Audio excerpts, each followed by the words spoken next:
Assalamualaikum warahmatullahi wabarakatuh. Halo semuanya, perkenalkan nama saya Sri Wahyuni dengan NIM 210811000086. Saya dari kelas 1C, Program Studi Pendidikan Ilmu Pengetahuan Alam, Fakultas Ilmu Pendidikan Angkatan 2021. Pada video kali ini saya akan menjelaskan materi tentang tayamum untuk memenuhi tugas tafaqquh fiddin. Pengertian tayamum. Tayamum adalah bersuci dari hadas kecil dan hadas besar tanpa menggunakan media air, akan tetapi di sini menggunakan pasir ataupun debu yang suci. Nah, tayamum ini dilakukan sebagai pengganti wudhu untuk menghilangkan hadas kecil dan hadas besar. Salah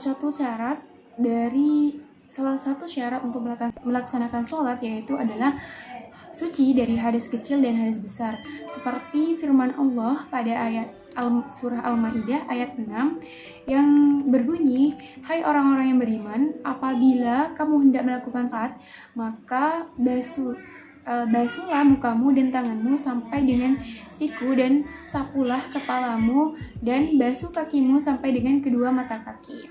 Dan jika kamu junub, maka mandilah." Dalam surah An-Nisa ayat 43 yang berbunyi, "Dan jika kamu sedang sakit atau sedang dalam perjalanan musafir atau dari tempat buang air, atau kamu telah menyentuh perempuan kemudian kamu tidak mendapatkan air, maka bertayamumlah kamu dengan tanah yang baik, yaitu suci, sapulah mukamu dan tanganmu, sesungguhnya Allah Maha Pemaaf lagi Maha Pengampun." Dalam ayat tersebut terdapat dua alasan seseorang dapat melakukan tayamum. Yang pertama yakni sakit yang tidak memungkinkan orang tersebut untuk menyentuh air, dan yang kedua adalah tidak adanya air di sekitar tempat itu. Oke, yang pertama yaitu pengertian tayamum. Tayamum ialah mengusap muka dan kedua belah tangan dengan debu yang suci. Tayamum ini bisa menggantikan wudhu dan mandi dengan syarat-syarat tertentu. Diperbolehkannya tayamum yaitu dengan syarat-syarat berikut. Yang pertama yaitu adalah tidak ada air dan telah berusaha untuk mencarinya, tapi air itu tetap tidak ada.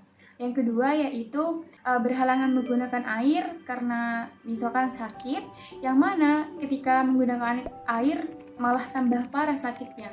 Yang ketiga yaitu telah masuk waktu salat, dan yang keempat yaitu adalah dengan menggunakan debu yang suci. Oke, selanjutnya yaitu adalah fardu tayamum. Ada beberapa fardu tayamum, yaitu yang pertama adalah niat untuk dibolehkan mengerjakan salat. Nah, niatnya itu adalah sebagai berikut: Bismillahirrahmanirrahim. Nawaitu tayammum al-istibahatis sholat fardhu lillahi ta'ala. Nah, artinya adalah aku berniat tayamum untuk melaksanakan sholat fardu karena Allah Ta'ala.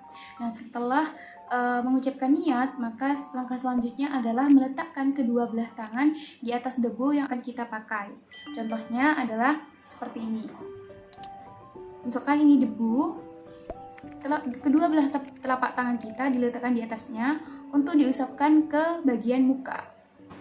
Nah, setelah kedua belah telapak tangan tadi terkena debu, maka langkah selanjutnya adalah mengusapkan ke bagian wajah kita sebanyak 2 kali usapan. Sebagai contoh seperti ini. 1, 2. Nah, selanjutnya adalah mengambil debu yang baru. Setelah itu diusapkan kepada kedua belah telapak tangan seperti ini. Sebagai contoh.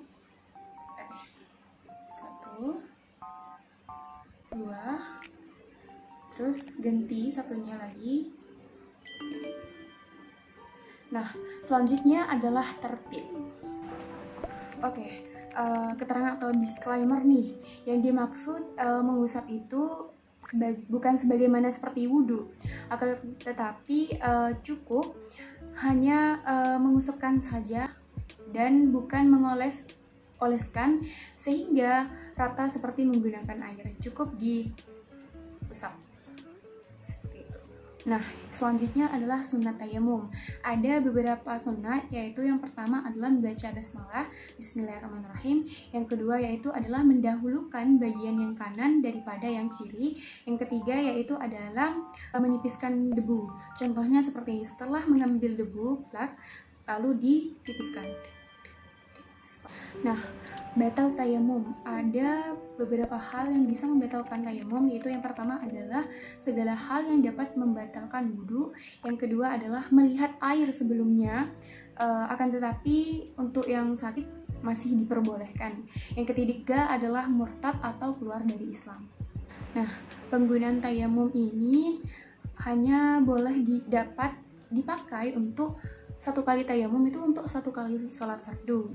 Akan tetapi untuk sholat sunnah itu bisa dipakai berkali-kali dengan satu kali tayamum. Nah, untuk orang yang anggota badannya khusus wudhu itu dibalut, cukup hanya dengan membasahi dengan air atau bisa tayamum saja lalu mengerjakan sholat.